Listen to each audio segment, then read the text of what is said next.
Up until this moment in time, we've been focusing on how you can learn about your leadership signature by watching others and practicing categorizing their leadership signatures.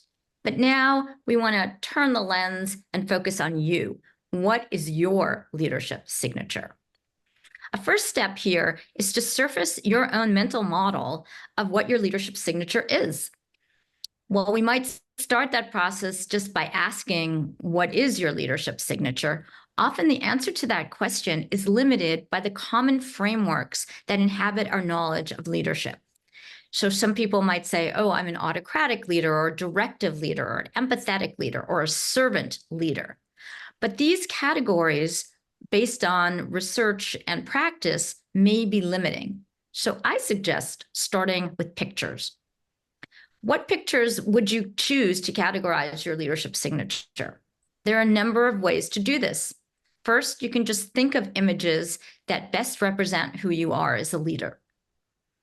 Second, you can just Google stock photos of leadership or look through some magazines and say, what of these pictures that I see refer to me? What are the ones that resonate in some way with who I am as a leader? Third, there are card decks, especially designed to identify your leadership signature. Truth in Advertising, I have developed one for XLead called Discovering Your Leadership Signature. They can be purchased at xlead.co. My students have found it to be fun and informative to lay out all the pictures and choose the 3 to 5 that best represent their leadership signature.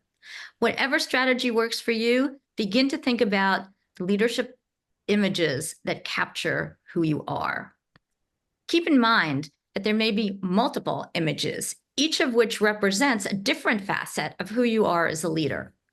You are not one thing, but you have multiple identities.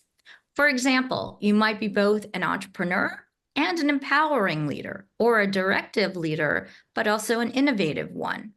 So first, find the best way to represent how you see yourself, whatever number of identities come to mind.